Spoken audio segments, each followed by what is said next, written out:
கிறிஸ்து இயேசுவுக்குள் அன்பாய் அழைக்கப்பட்ட அன்புக்குரிய சகோதர சகோதரிகளே, நம்முடைய பிதாவாகிய தேவனுடைய மகா பெரிய கிருபையினாலே தொடர்ந்து இந்த கொரிந்தியருக்கு எழுதின நிருபம் அதனுடைய 15வது அதிகாரத்தை நம்ம தொடர்ந்து சிந்திக்க தேவன் கிருபை செய்தனாலே பிதாவாகிய தேவனுக்கு நம்முடைய அன்பு ரட்சகர் மூலம் நம் துதிகளையும் ஸ்தோத்திரங்களையும் எடுத்துக்கொள்வோம்.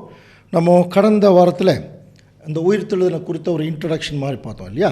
ஸோ இப்போ நம்ம பார்க்க போகிறது ஒரு வசனத்தோடு முடித்தோம். ஆதாமுக்குள் எல்லாரும் மரிக்கிறது போல கிறிஸ்துவுக்குள் எல்லாரும் உயிர்ப்பிக்கப்படுவார்கள். அவனவன் தன் தன் வரிசையிலே உயிர்ப்பிக்கப்படுவான். அந்த வசனம் பார்த்தோம் இல்லையா? அதனுடைய அர்த்தம் என்ன, அந்த வரிசை என்பது என்ன என்பதை குறித்து அடுத்த வாரம் பார்க்கலாம் அப்படின்னு சொல்லி அதை முடித்தோம் இல்லையா? ஸோ இந்த வாரம் அதனுடைய தொடர்ச்சியை நம்ம இப்போ பார்க்க போகிறோம். ஸோ இதுக்குள்ளே போகிறதுக்கு முன்னாடி மறுபடியும் ஒரு தடவை நம்ம ஞாபகத்தில் வைத்துக்கொள்ளலாம். அன்புக்குரிய சகோதர சகோதரி, அன்றைக்கு இருந்த கொரிந்து பட்டணத்து ஜனங்கள் பிளாட்டோ தியரியை ரொம்ப மைண்டில் உள்ள வச்சுருந்தாங்க. விசுவாசிகள் நல்லா புரிஞ்சுக்கலாம், விசுவாசிகளே அந்த பிளாட்டோ தியரியை மைண்டில் வச்சுருந்தாங்க. உயிர்த்தெழுதல் இல்லை என்கிற ஒரு மிகப்பெரிய ஒரு தவறான போதகம் விசுவாசிகளையே பாதிச்சிருந்தது அன்றைக்கி. அதனால தான் பவுல் இவ்வளோ கஷ்டப்பட்டு அவர்களை இந்த உயிர்த்தெழுதலை குறித்து ஒரு நாலேஜ் கொடுக்கறதுக்கு அவர் விரும்புகிறார்.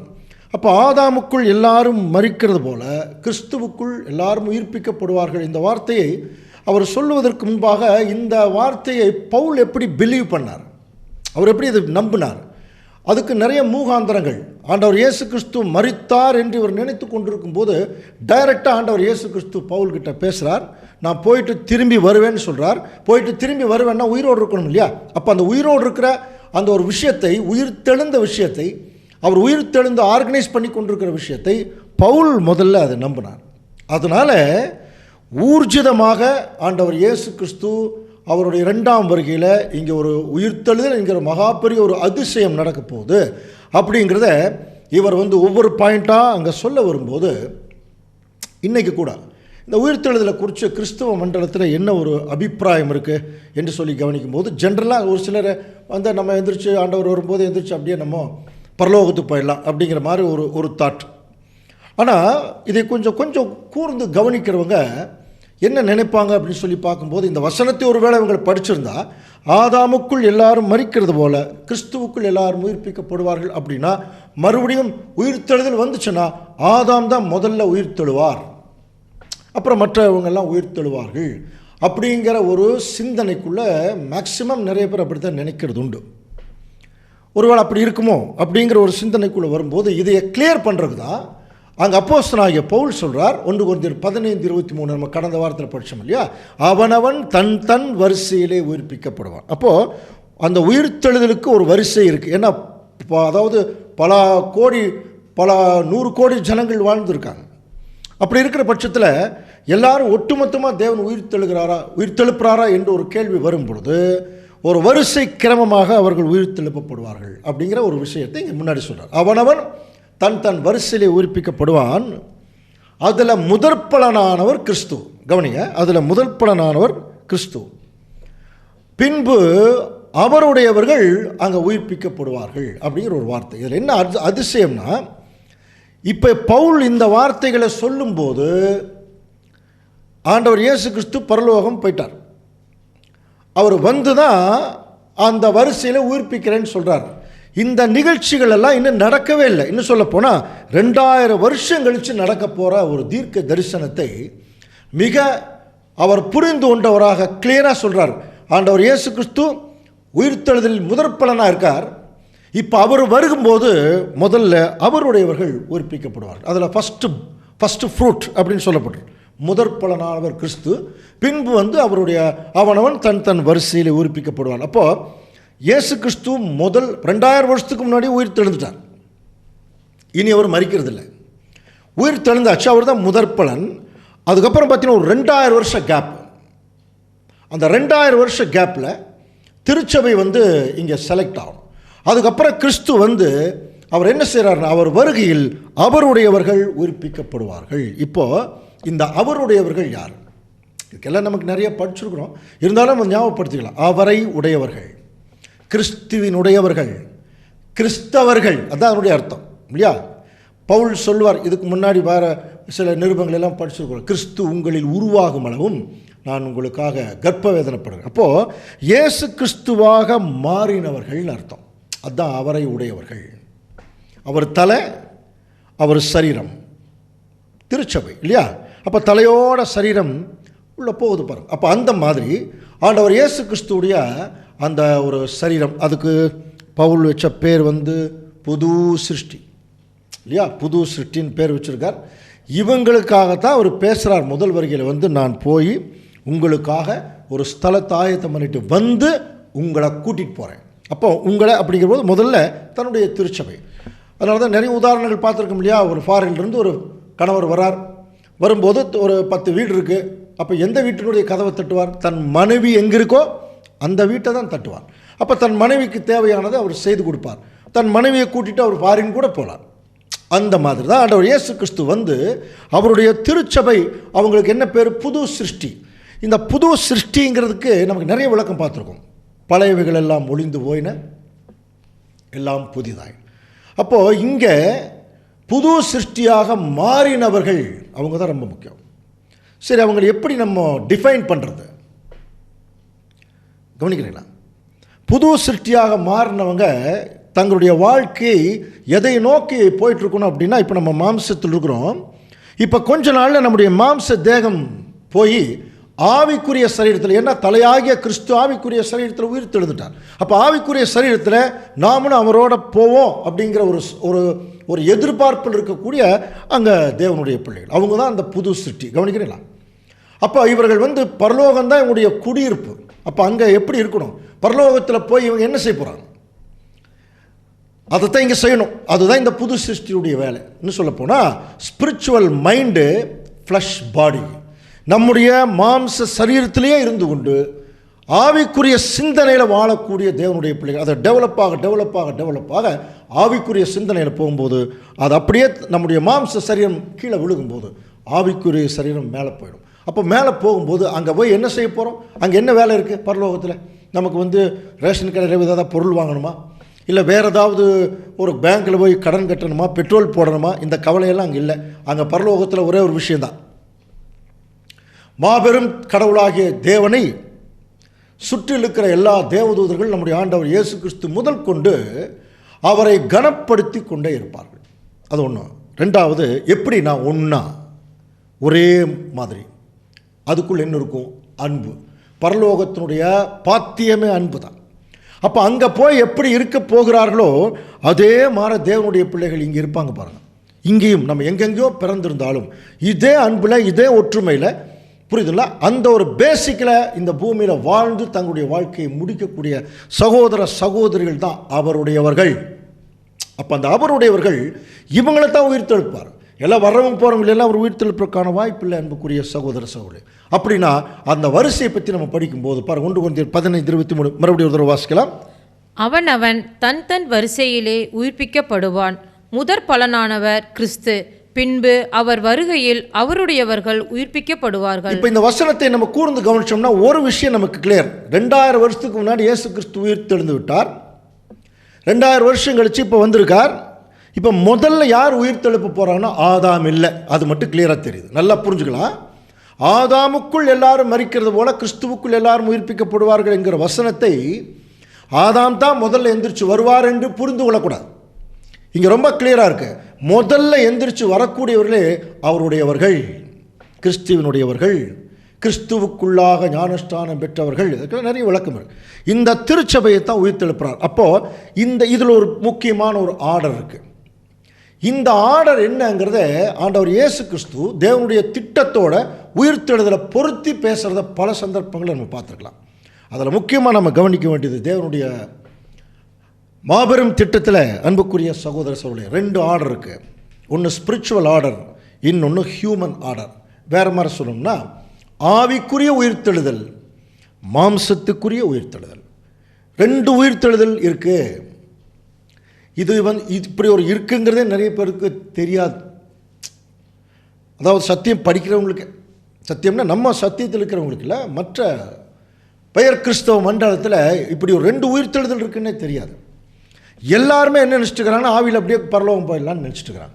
அப்படியெல்லாம் அன்புக்குரிய சகோதர சகோதரி 2 வகையான உயிர்த்தெழுதல் இருக்குது. ஒன்று ஆவிக்குரிய உயிர்த்தெழுதல், அவங்க ஆய்வுக்குரிய உயிர்த்தெழுதல் யார் போகிறது? மணவாட்டியும் திரள் கூட்டம். அப்போ மாம்சத்தில் உயிர்த்தெழுகிறது யார்? முற்பிதாக்களும் உலக ஜனங்கள், இஸ்ரேல் ஜனங்கள் எல்லாம் இந்த மாம்சத்தில் உயிர்த்தெழுது இதே பூமியில் தான் இருக்க போகிறாங்க. அதனால தான் உம்முடைய ராஜ்யம் வருவதாக அப்படின்னார் இல்லையா? உம்முடைய ராஜ்யம் வருவதாக. அப்போ இங்கே தான் இருக்க போகிறான். இப்போ இந்த 2 ஆர்டர் எங்கே இருக்குது? அதை பற்றி ஆண்டவர் எங்காவது பேசியிருக்காரா என்று சொல்லி கவனிக்கும் போது தன்னுடைய பரமண்டல ஜபத்திலே அவர் பேசியிருக்கார். பாருங்கள், மத்தேயு 6ஆம் அதிகாரம் 10ஆம் வசனம். உம்முடைய ராஜ்யம் வருவதாக, உம்முடைய சித்தம் பரமண்டலத்திலே செய்யப்படுகிறது போல பூமியிலேயும் செய்யப்படுவதாக. அன்புக்குரிய சகோதரர்களே, அப்போ பாருங்க, பரமண்டலத்திலே செய்யப்படுவது போல பூமியிலேயும். அப்போ பரமண்டலத்தில் ஒரு கவர்மெண்ட், பூலோகத்தில் ஒரு கவர்மெண்ட். அப்போ பரமண்டலத்தில் இருக்கக்கூடிய கவர்மெண்ட் பிதாவாகிய தேவன் மகாராஜாவாக இருந்து கொண்டு ஆண்டவர் இயேசு கிறிஸ்துவுக்கு சகல அதிகாரத்தையும் அங்கே கொடுக்கும்போது அந்த கவர்மெண்ட்டில் ஷேர் பண்ணக்கூடிய திருச்சபை, அதில் வேலை செய்யக்கூடிய திரள் கூட்டம், இவங்களை பற்றி தான் இவர்களுக்கு விசுவாசத்தின் முற்பிதாவாகிய ஆபிரகாம் கிட்ட தேவன் வாக்குத்தத்தம் கொடுத்தார். வானத்து நட்சத்திரங்கள், கடற்கரை மணல். 2 ஆர்டர் பார்த்தீங்களா? வானத்து நட்சத்திரம்ங்கிறது பரலோகத்துக்குரிய ஆசீர்வாதம், கடற்கரை மணல் என்பது பூலோகத்துக்குரிய ஆசீர்வாதம். Spiritual Israel, fleshly Israel. மாம்ச இஸ்ரேல் ஜனங்கள், ஆவிக்குரிய இஸ்ரேல் ஜனங்கள். இந்த 2 பரிவங்க தான். அப்படின்னா வானத்து நட்சத்திரம்ங்கிறது ஒளி கொடுக்கக்கூடிய நிலைமையில் அதாவது உருவாக்க போகிற தேவனுடைய பிள்ளைகள், திருச்சபை. 144,000 சூப்பர் ஸ்டார்ஸ். அவங்களுக்கு கீழே இஸ்ரேல் ஜனங்கள் தலைமையில் இந்த உலகத்தை கவர்ன் பண்ணுறது கவர்னர்ஸ். அவங்க யாருன்னு சொல்லி கவனிக்கும் போது இஸ்ரேல் ஜனங்கள், அவங்களுக்கு மேலே முற்பிதாக்கள். இவங்களை தான் கடற்கரை மணல்னு சொல்லியிருக்கு. கொஞ்சம் கவனிங்க. இப்போ கடற்கரை மணல் அப்படின்னா நிறைய இருக்குல்ல, எண்ண முடியாத அளவு. அந்த மாதிரி இஸ்ரேல் ஜனங்கள் இருப்பாங்களா என்கிற ஒரு தாட்டு கூட இருக்கும். ஆனால் இந்த வசனம், இந்த ஒரு பகுதி அதை பற்றி சொல்கிறதில்ல. அதாவது துன்மார்க்கரோ கொந்தளிக்கும் கடலை போல் இருக்கிறார்கள். ஸோ கொந்தளிக்கும் கடல் தான் உலக ஜனங்கள். இந்த கடல் எவ்வளோ பெருசாக இருந்தாலும் அது அலை அடிக்குது பாருங்கள். அதனுடைய அலை வந்து சேற்றையை வந்து கொண்டு வருதுன்னு படிக்கிறோம் இல்லையா? அது எங்கே தான்னா கரையில் தான். அப்போ அந்த கரையில் இந்த அலையை கட்டுப்படுத்துறதே அங்கே இருக்கிற மணல் தான். அதனால தான் இன்றைக்கும் பெரிய பெரிய வெள்ளங்களை மணல் மூட்டைகளை வச்சு தானே கட்டுப்படுத்துகிறாங்க இல்லையா? அதில் இப்போ தான் கண்டுபிடிச்சிருக்கான் மனுஷன்.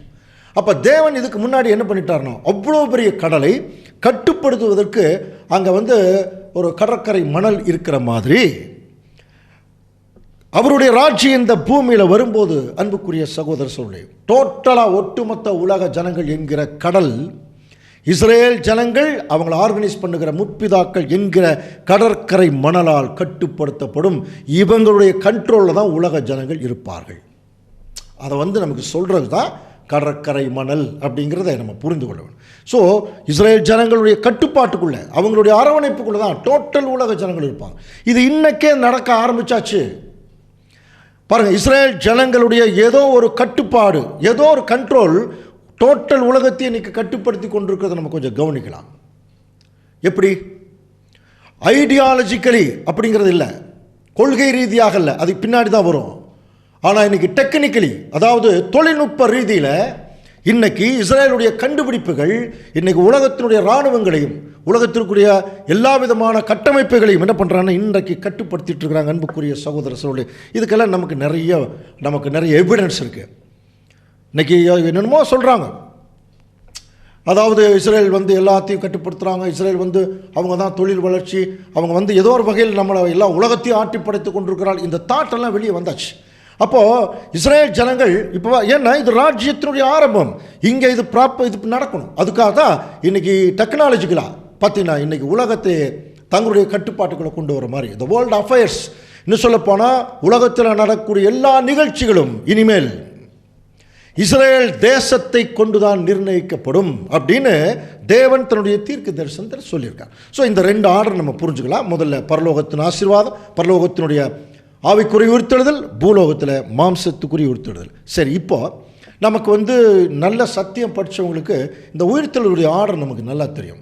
பாருங்கள், கிறிஸ்து, அப்புறம் மணவாட்டி, அப்புறம் திரள் கூட்டம், முற்பிதாக்கள், இஸ்ரேல் ஜனங்கள், அதுக்கப்புறம் உலக ஜனங்கள்.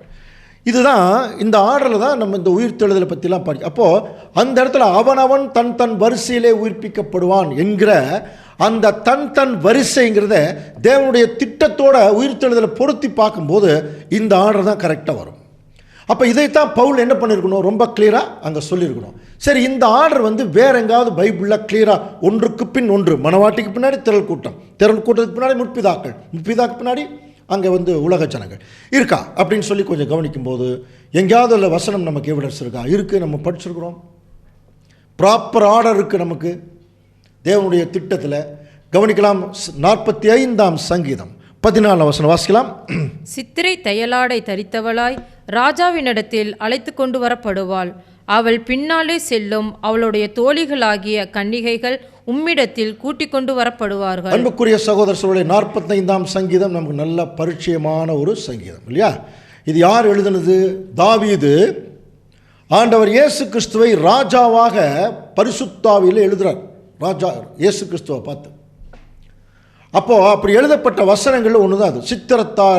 சித்திரத்தையலாடை தரித்தவளாய் ராஜாவினிடத்தில் கொண்டு வரப்படுவாள். ஃபஸ்ட்டு மணவாட்டி ராஜா, கிறிஸ்து மணவாட்டி. பின்னாடியே செல்லும் தோழிகள், திரள் கூட்டம் வந்துருச்சுங்களா? த நெக்ஸ்ட் யாரு? முற்பிதாக்கள். அது எங்கே இருக்குது? அதுலேயே பாருங்கள், 45:14 படித்தோம் இல்லையா? இப்போ 45:16 இதில் பார்த்தீங்கன்னா அங்கே தாவீது பேசுகிறார், உமது பிதாக்களுக்கு பதிலாக உமது குமாரர்கள் இருப்பார்கள், அவர்களை பூமி எங்கும் பிரபுக்களாக வைப்பேன். இந்த வசனம் தமிழில் கொஞ்சம் நமக்கு புரியாத மாதிரி இருக்கும், ஆனால் கொஞ்சம் விளக்கி சொன்னால் புரிஞ்சிடும். அதாவது ஆண்டவர் இயேசு கிறிஸ்து இப்போ ராஜாவாய் உட்கார்ந்துருக்கார். அதான் அதனுடைய அந்த நிகழ்ச்சி. அதில் சித்திரத்தாயலாடை தரித்தவளாய் அவங்க திருச்சபை வந்தாச்சு, பின்னாடி திரள் கூட்டம் வந்தாச்சு. இப்போ ராஜா உட்காந்துருக்கார். இப்போ அவருக்கு என்ன சொல்கிறாருன்னா, நீங்கள் இப்போ ராஜாவாக உட்காந்துருக்கீங்க, இப்போ இதுக்கு முன்னாடி நீங்கள் வரும்போது உங்கள் பிதாக்கள் எல்லாம் இருந்தாங்க இல்லையா? அந்த பிதாக்கள் எல்லாம் இப்போ நீங்கள் ராஜாவாக உட்கார்ந்துருக்கும் போது இப்போ உங்களுக்கு என்ன ஆயிட்டாங்கன்னா குமாரர்கள் ஆயிட்டான். உங்களுடைய பிதாக்கள் எல்லாம் இப்போ உங்களுக்கு குமாரர்கள் ஆயிட்டான். அதனால தான் ஆண்டவர் இயேசு கிறிஸ்து முதல் வருகையில் வரும்போதே அவரை தாவீதின் குமாரனேன்னு கூப்பிட்டார். இப்போ தான் ஆண்டவரே அங்கே சொல்கிறார், தாவீதின் குமாரனேன்னு சொன்னது சரி, ஆனால் ஆண்டவரேன்னு கூப்பிட்டுருக்கார் இல்லையா? அதை கொஞ்சம் கவனிங்கன்னார். அப்போ கொஞ்சம் கவனிக்கும் போது அப்போ பாருங்கள், ஆண்டவர் இயேசு கிறிஸ்துவை அங்கே யூதா வம்சம், ஆபிரகாமின் சந்ததி அப்படிலாம் படிச்சிருக்கோம். அப்போது இவர்கள் எல்லாருமே கிறிஸ்துவை ஒரு சந்ததி வெளியே வந்தாங்க, முற்பிதாக்குடைய சந்ததியில் தான் கிறிஸ்து வந்திருக்கார் அப்படிங்கிற ஒரு சூழ்நிலைக்குள்ளே அங்கே கொண்டு போனோம். ஆனால் அப்படி வந்தாலும் ஆண்டவர் இயேசு கிறிஸ்து முதல் வருகையில் மாம்சத்தில் வரும் பொழுது முற்பிதாக்களாக இருந்தவங்க ஆண்டவர் இயேசு கிறிஸ்து ராஜாவாக உட்கார்ந்துருக்கும்போது இப்போ அவர்கள் பிள்ளைகளாயிட்டாங்க. ஸோ இவர்களை தான் பூமி எங்கும் பிரபுக்களாக வைப்பேன். கவர்னர்ஸ் ஆஃப் த வேர்ல்டு, அவங்க தான் கடற்கரை மணல் கண்ட்ரோல் பண்ணுறவங்க.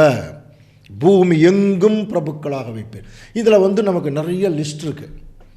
ஆபேலிருந்து யோவான் ஸ்நானகன் வரைக்கும் இல்லைங்களா? நம்ம ஏற்கனவே வேற ஒரு சப்ஜெக்டில் படிச்சுக்கிறோம். முற்பிதாக்குடைய லிஸ்ட்டு நமக்கு தெரிஞ்ச லிஸ்ட் இருக்குது, தெரியாத லிஸ்ட்டு பைபிள் இருக்குது, இன்னும் நிறையா இருக்கும்.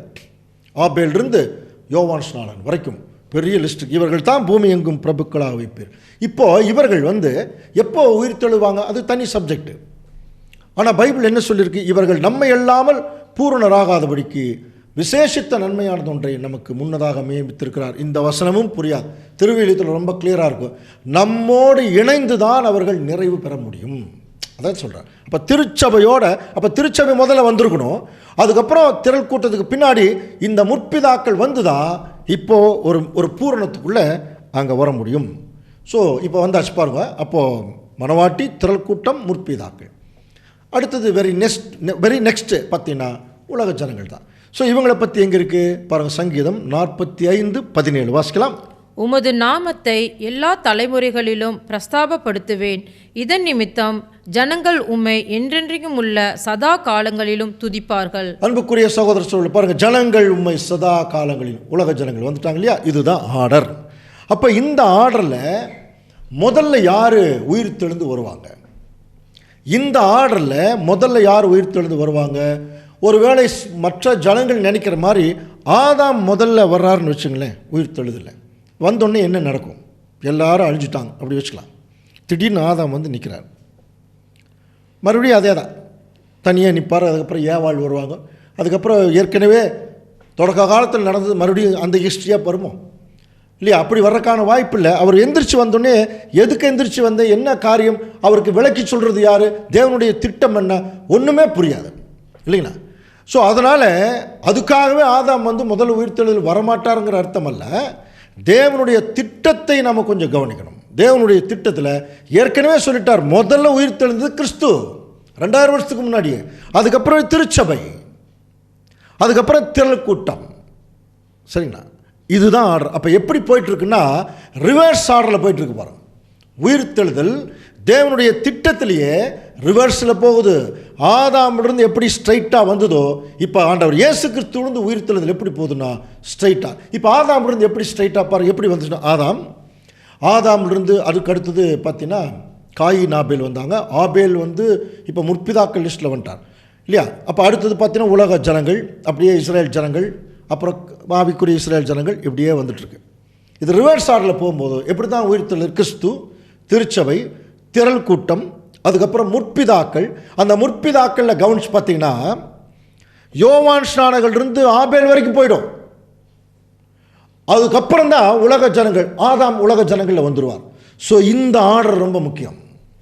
அப்போ ரிவர்ஸ் ஆர்டரில் தான் தேவனுடைய திட்டத்திலேயே இந்த ஒரு உயிர்த்தெழுதல் அங்கே நடக்கும் அப்படிங்கிறத நாம் தெள்ளத் தெளிவாக புரிந்து கொள்றதுக்கு தான் அன்புக்குரிய சகோதர சகோதரிகளே அங்கே அப்போஸ்தலனாகிய பவுல் அவனவன் தன் தன் வரிசையிலே உயிர்ப்பிக்கப்படுவான் அப்படின்னு சொன்னார். அந்த வரிசையை பார்த்தீங்கன்னா ஆண்டவர் இயேசு கிறிஸ்து, அப்புறம் திருச்சபை, அப்புறம் திரள் கூட்டம், அப்புறம் முற்பிதாக்கள், அப்போ இஸ்ரேல் ஜனங்கள், அவங்களுடைய அப்போ அந்த ஜனங்கள், அதுக்கப்புறம் பார்த்தீங்கன்னா எல்லா உலக ஜனங்களும் அந்த ஆர்டரில் வந்துடுவாங்க. அப்படின்னா கவனிக்கலாம், இது தேவனுடைய திட்டத்தில் வரக்கூடிய கேரக்டர்ஸ் இருக்குது பாருங்கள். இவங்களுடைய உயிர்த்தெழுதல் நல்லா புரிஞ்சுக்கலாம். கிறிஸ்து, சபை, திரள் கூட்டம், அப்படியே இது தேவனுடைய திட்டத்தில் வரக்கூடிய உயிர்த்தெழுதல். இப்போ நம்ம என்ன பண்ணலான்னா, சரி ஓகே இப்படி தான் வருவாங்க. அப்போ லாஸ்ட்டாக உலக ஜனங்கள் உயிர்த்தெழுந்து வர்றாங்க இல்லையா? அப்போ உலக ஜனங்கள் உயிர்த்தெழுந்து வரும்போது அவங்க எந்த ஆர்டரில் வருவாங்க, யார் முதல்ல உயிர்த்தெழுந்து வருவாங்க? சரி, அப்போ கூட பார்த்தீங்கன்னா ஆதாம் வரமாட்டாரா? அதுதான் கேள்வி.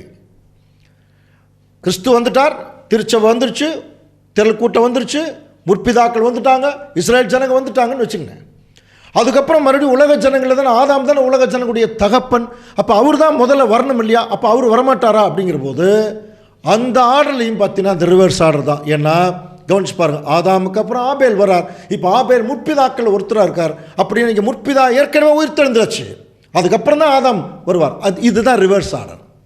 இந்த ரிவர்ஸ் ஆர்டரில் எப்படி அந்த உலக ஜனங்களில் உயிர்த்தெழுந்து வரப்போகிறாங்க அப்படிங்கிற போது உலக ஜனங்களை மட்டும் எடுத்துக்கலாம். உலக ஜனங்கள் அப்படின்னாலே இந்த லாஸ்ட் அண்ட் ஃபைனலாக உலக ஜனங்கள் எங்கே நம்முடைய கண்களுக்கு முன்பாக நிற்கிறாங்க அப்படின்னா 3ஆம் உலக யுத்தம் முடியுது. கவனிங்க, இது ரொம்ப முக்கியமான, எல்லாரும் நம்ம இந்த காரியத்தை கொஞ்சம் தெரிந்து வைத்துக் கொள்ள வேணும் அன்புக்குரிய சகோதர சகோதரி. அதுக்கு பைபிள் வசனங்கள் அப்புறம் பின்னாடி நம்ம நிறைய இருக்குது, தேடுவோம். இன்னும் அதிகமான வெளிச்சம் மற்ற சகோதரர்களால் கிடச்சுன்னா அந்த வெளிச்சத்தில் நம்ம நடப்போம். பட் அதுக்கு முன்னாடி இது ஒரு பேசிக்கலான விஷயத்தை நம்ம கண்டுபிடிக்கலாம். என்னென்னு சொல்லி கவனிச்சிங்கன்னா, இப்போ 3ஆம் உலக யுத்தம் முடியுது, புரியுதுண்ணா? இப்போ முடிச்சோடனே அடுத்து உயிர்த்தெழுதல் தானே. அப்போ ஆதாம் தான் முன்னாடி வருவாரா? அப்படின்னா இந்த தேவனுடைய திட்டம் அப்படி சொல்ல ஆதாம் தான் கடைசியில் வருவார்னு சொல்லுது. அப்படின்னா முதல்ல அப்போ உயிர்த்தெழுகிறது யார்? அதுக்கு ஒரு ரீசன் வேணும் இல்லையா? இப்போ என்ன பிரச்சனை தெரியுங்களா அன்புக்குரிய சகோதர சகோதரர்களே? 3ஆம் உலக யுத்தத்தினுடைய முக்கியமான நோக்கமே நல்லா புரிஞ்சுக்கலாம். இந்த 2ஆம் உலகத்தை அழித்து 3ஆம் உலகத்தை கொண்டு வர்றது தேவனுடைய நோக்கங்களில் 2ஆம் பட்சமான நோக்கம்தான். நிறைய நோக்கங்கள் இருக்கு, அதில் முதல் பட்சமான நோக்கம் என்ன தெரியுங்களா? அதாவது இன்னைக்கு இருக்கக்கூடிய ஹையஸ்ட் நாலேஜ், புரியுதுங்களா? ஹையஸ்ட் நாலேஜ், எல்லா நாலேஜும் இருக்குது ஜனங்களுக்கு. ஆனால் என்ன பிரச்சனை தெரியுங்களா? எந்த பிரச்சனையும் உன்னால் சால்வ் பண்ண முடியல. நிறையா காப்பியங்கள் எழுதுகிறாங்க, பாட்டு எழுதுகிறாங்க, நன்மையான காரியங்கள் செய்கிறாங்க, என்னென்னமோ செஞ்சு பார்க்குறாங்க, பிரச்சனை இங்கே சால்வ் ஆகலை. காரணம் என்ன? சால்வ் பண்ணக்கூடியவர் யாருன்னு இன்னும் தெரியல. பிரச்சனையாக தான். Who is God? யார் உண்மையான கடவுள்? கிறிஸ்தவர்களுக்குள்ளேயே அது இல்லைங்கிற போது மற்றவங்க பாவம் என்ன செய்வாங்க இல்லையா? அப்போ யார் உண்மையான கடவுள் என்பதை இந்த ஹையஸ்ட் நாலேஜ் இருக்கிற உலக ஜனங்கள் முதல்ல அண்டர்ஸ்டாண்ட் பண்ணும். அதுக்கு தான் தேவன் 3ஆம் உலக யுத்தத்தையே அங்கே வைக்கிறார். தேவன் ஏன் தீமையை அனுமதித்தார் சப்ஜெக்ட்லாம் தெரிய முடியாது, அவருடைய தாற்பயம் என்ன படிச்சிருக்கோம். அப்போ இந்த 3ஆம் உலக யுத்தம் முடியக்கூடிய கடைசி பகுதியில் நமக்கு நன்றாக தெரியும், இஸ்ரேலில் ஒரு பங்கு மிச்சமாக இருப்பாங்க. சகரியாவில் படிக்கிறோம் இல்லையா? உலக ஜனங்களிலும் ஒரு பங்கு மிச்சமாக இருப்பாங்க எல்லா அழிவுக்கு பிறகு. அப்போது எல்லா நாடுகளும் தாக்க வரும்பொழுது அதுக்கு எல்லாம் எப்படியெல்லாம் அந்த தாக்குதல் இருக்குங்கிறது தனி சப்ஜெக்ட், அது நம்ம வேறு பாடத்துல எல்லாம் பார்த்துருக்கோம். அப்படி தாக்கும்போது கூட ஒரு பங்கு இஸ்ரேலில் எந்த விதமான சலனம் இல்லாமல் அவர்கள் இருப்பார்னா தேவனை மட்டும் நம்பி, அந்த 3ஆம் பங்குன்னு சொல்லப்பட்டிருக்கு. அவர்களை அக்கினிக்குட்பட பண்ணி அவருடைய தேவனாயிருப்பெல்லாம் வசனம் படிச்சிருக்கிறோம் இல்லையா? ஸோ இந்த ஜனங்கள் அவங்களுக்கு எதுவுமே ஆகாது. அப்போது எஞ்சி இருக்கிற உலக ஜனங்கள் என்ன பார்ப்பாங்க, இவ்வளோ தாக்குதல்களுக்கு பிறகு இவங்களை ஒன்றுமே பண்ண முடியலையே, அப்போ இவங்களுக்குள்ளே ஏதோ ஒரு சக்தி இருக்குது. இப்படி தான் முதல்ல வரும். ஏன்னா மற்ற எல்லா நாடுகள் எல்லா ஜனங்களுமே அவங்க என்னென்னவெல்லாம் எதிர்பார்த்தாங்களோ அத்தனையும் அவங்களுக்கு ஏமாத்திரும். கொரோனா அதுக்கு ஒரு மிகப்பெரிய ஒரு அடையாளம். அரசியல் ஏமாத்திரும், டெக்னாலஜி ஏமாத்திரும், என்னென்னவெல்லாம் நம்பி இருக்கிறாங்களோ இவங்க நம்பி இருக்கிற கடவுள்களும் ஏமாத்திரும். அப்படி ஏமாற்றும் போது தான் அப்போ இவர்களுடைய கடவுள் தான் இவங்களை காப்பாற்றுறார், அப்போ அவர் தான் கடவுள் என்கிற ஒரு எண்ணத்துக்கு உலக ஜனங்கள் யார் வருவாங்க, ஹையஸ்ட் நாலேஜ் இருக்கிற உலக ஜனங்கள் வரணும். ஏன்னா அவங்க தான் இப்போ மற்றவங்களுக்கு எடுத்து சொல்லணும். இப்போ அவங்களுக்கு அது தெரியுமா? இதை எத்தனை நம்ம சகரியாலாம் படிக்கிற முடியாது. ஒரு யூதனுடைய வஸ்திரத்தை உங்களை 10 பேர் பிடிச்சிட்டு தேவன் உங்களிடத்தில் இருக்கிறார்னு கேள்விப்பட்ட அவங்களோட சேர்ந்து நாங்களும் என்ன செய்கிறோம், நாங்கள் கீழ்ப்படுகிறோம் அப்படின்னு சொல்லிட்டு வருவாங்க. படிச்சிருக்கோம் இல்லையா? இப்போது அந்த ஜனங்கள் எஞ்சி இருக்கிற உலக ஜனங்கள் இப்போ இஸ்ரேல் ஜனங்களுடைய தேவனே உண்மையான தேவன். எசேக்கியேல் 37ஆம் அதிகாரம் 38ஆம் அதிகாரத்தில் ரொம்ப கிளியராக 2 வசனங்கள் இருக்கு. நான் அறியப்படுவேன். பாருங்க, ஒட்டுமொத்த உலக ஜனங்களுக்கு நான் யாருங்கிறத அறியப்படுவேன், இஸ்ரேல் ஜனங்களுக்கும் நான் யாருங்கிறது தெரியும். அப்போ அறியப்படாத கடவுள்னு அங்கே பவுல் மார்ஸ் மேடையில்னு பேசினார் இல்லையா? அந்த கடவுளை இப்போ ஒட்டுமொத்த உலக ஜனங்களும் அறிவார்கள். எதை வச்சுனா இஸ்ரேல் ஜனங்களை வச்சு அறிவார்கள். புரியுதுங்களா? இவங்க தான் உண்மையான விட்னஸ். யாவே தேவனுக்கு இஸ்ரேல் ஜனங்க தான் உண்மையான விட்னஸ். இப்போ அப்படி அங்கே விட்னஸ் பண்ணுவாங்க, அதை உலக ஜனங்கள் நம்புவார்கள். இஸ்ரேலுடைய தேவனே தேவன். என்னைக்கு நம்ப ஆரம்பிக்கிறாங்களோ உண்மையாக கீழ்ப்படிய ஆரம்பிப்பாங்க. அப்படின்னா இப்போது நம்ம நம்புகிறோமா இல்லையா தேவனே, கீழ்ப்படுகிறோமா இல்லையே அப்படின்னு என்ன அர்த்தம்? இன்னும் நம்முடைய தேவனை நம்முடைய வாழ்க்கையில் தெரிந்து கொண்டு தான் இருக்கிறோமே ஒழிய அவரை நம்பக்கூடிய ஒரு நிலைமைக்கு எந்த அளவுக்கு இருக்கிறோங்கிறது அவங்களுடைய மனசாட்சிக்கு தான் தெரியும். ஆனால் தேவனுடைய சித்தமும் திட்டமும் வசனங்கள் நமக்கு எவ்வளோ கிளியராக இருக்குது அப்படின்னு பார்த்தீங்கன்னா, இந்த உலக ஜனங்கள் இஸ்ரேல் ஜனங்களுடைய தேவனே தேவன் சொல்லி வருவார்கள், கீழ்ப்படிவாங்க. ஓகே, இப்போ எஞ்சி இருப்பாங்க, அவ்வளோதானா? அதுக்கப்புறம் என்ன? அப்படி ஒரு கேள்வி வருதில்ல. எங்களுக்கெல்லாம் சத்தியம் சொல்லிக் கொடுத்த மூத்த சகோதரர்கள் இந்த தீர்க்க தரிசனங்கள் எல்லாம் ரொம்ப இன்ட்ரெஸ்டாக சொல்லி கொடுத்தாங்க. ஆனால் என்ன ஒரு பாயிண்டோடு அது அந்த நிறுத்தியாச்சு. எப்படி நிறுத்தியாச்சுன்னா, 3ஆம் உலக யுத்தம் வரும், இஸ்ரேலோட எல்லா நாடுகளும் மோதும், இஸ்ரேல் ஜெயிக்கும். அப்போது இஸ்ரேலுடைய தேவனே எல்லாரும் உண்மையான தேவனை தெரிஞ்சுக்குவாங்க. அவ்வளோதான், சப்ஜெக்ட் முடிஞ்சுது. அதுக்கப்புறம் என்ன? அதுக்கப்புறம் என்னங்கிற ஆர்டர் வரணும் இல்லையா? அதுக்கப்புறம் என்ன என்பது கேள்வி கேட்கப்படும் பொழுது அன்றைக்கு அதற்குரிய ஒரு விளக்கமாக ஒரு சூழ்நிலை இல்லை. ஏன்னா அன்றைக்கு இருந்த நாலேஜ் அவ்வளோ தான். ஆனால் இன்றைக்கி தேவன் நிறைய சகோதரர்களுக்கு அந்த நாலேஜ் கொடுத்துருக்காரு. இப்போ நிறைய பேர் என்ன கேள்வி கேட்குறாங்கன்னா, இப்போ எல்லாருமே செத்துறணுமா? இப்போ ஒன்றும் வேண்டாம், 3ஆம் உலக யுத்தம் முடியுது. இப்போ எஞ்சி ஒரு உலக ஜனங்கள் இருக்காங்க, இஸ்ரேல் ஜனங்கள் இருக்காங்க. உலக ஜனங்கள் இஸ்ரேல் ஜனங்களுடைய தேவனை விட்னஸ் பண்ணிட்டாங்க. அதுக்கப்புறம் செத்துருவாங்களா? அவங்க எல்லாம் செத்ததுக்கப்புறம் மறுபடியும் ஆதாம் உயிர் தெழுந்து வருவாரா? இப்படியெல்லாம் சில கேள்விகள் இருக்கு இல்லையா? இந்த கேள்விகளுக்கு தேவனுடைய திட்டத்தினுடைய அஸ்திவாரத்தை முதல்ல கவனிச்சிங்கன்னா கொஞ்சம் புரியும். திடீர்னு இப்படி சொன்னால் புரியாது. அவங்களாம் செத்துருவாங்களா? இல்லை, சாக வேண்டிய அவசியம் இல்லை. அப்படின்னா அவங்க அப்படியே ராஜ்யத்துக்குள்ளே, ஏற்கனவே நம்ம ராஜ்யத்துக்குள்ளே தான் இருக்கிறோம், அப்படியே அடுத்த ஸ்டேஜில் அவங்க போயிடுவாங்க என்று சொல்லும்போது இது ஒரு ஜனங்களால் நம்பக்கூடிய விஷயமாகவே இருக்காது. ஆனால் தேவனுடைய திட்டத்தை கொஞ்சம் கவனிச்சின்னா நம்பருக்கு ஒரு ஏதுவாக இருக்கும். எப்படி? முதல் 1000 வருஷம் கவனிங்க. ஆதாமும் ஏவாளும் ஏதேன் தோட்டத்தில் இருக்காங்க. தேவன் கொஞ்ச நாள் கழித்து செத்து போனால சொல்லலை, அவங்களுக்குள்ள ஜீவனை வச்சார். கீழ்ப்படிஞ்சிட்டு இருந்தாங்க, அவங்களுக்குள்ள எந்த ப்ராப்ளம் இல்லை, ஜீவனோடு இருந்தாங்க. என்றைக்கு அவர் பழத்தை சாப்பிட்டாரோ அப்போவே நமக்கு நல்லா தெரியும் அவருடைய பாடியில் ஒரு இன்ஃபீரியாரிட்டி காம்ப்ளெக்ஸ்ன்னு சொல்கிறாங்க இல்லையோ, ஒரு பயம் கலந்த, ஒரு தப்பு கலந்த, ஒரு பாவம் கலந்த, மரணத்துக்கு ஏதுவான சிந்தனை எல்லாம் உள்ள வந்தாச்சு. பிளட் ப்ரெஷர் ஸ்டார்ட் ஆயிடுச்சு. இரத்த ஓட்டம் என்னைக்கு அதனுடைய சரியான ஓட்டத்தில் இருந்து அது கொஞ்சம் விலகுதோ, அப்போ விலகக்கூடிய எந்த ஒரு பார்ட்டுக்கு அது போகுதோ அந்த பார்ட்டெல்லாம் ஃபெயிலியர் ஆகும். ஹார்ட்டு, கிட்னி எல்லாமே ஃபெயிலியர் ஆகும். அது நாளாக ஃபெயிலியர் ஆகும். அப்போ நமக்கு ரத்தம்னு ஒரு சப்ஜெக்டில் ஏற்கனவே படிச்சிருக்கிறோம். இப்போது மனுஷன் தவறு பண்ணும்போது அவனுடைய ரத்தத்தில் ஒரு மாற்றம் உண்டாச்சு. அந்த ரத்தத்துக்கு மாற்றத்துக்கு பேர் தான் பிளட் ப்ரெஷரு. அந்த பிளட் ப்ரெஷர் எதனால் வந்தது? ஆசை, பாவம், இதனால் வந்தது. இப்போ உடனே செத்துட்டாரா? இல்லையே, உடனே சாகலை. 930 வருஷம் உயிரோடு இருந்தார். ஆனால் அதைத்தான் தேவன் என்ன சொன்னார்னா, அப்படின்னா அவர் பழம் சாப்பிடுவதற்கு முன்னால் வரைக்கும் அவர் ஒரு ஜீவனோடு இருக்கார். பழம் சாப்பிட்டதுக்கப்புறம் அவருக்குள்ள ஒரு பாவம் வந்தோடனே ஒரு மரணம் என்கிற ஒரு கரு இவருக்குள்ள உருவாயிடுச்சு. கவனிங்க, ஆனால் இன்னும் சாகலை. 930 வருஷம்.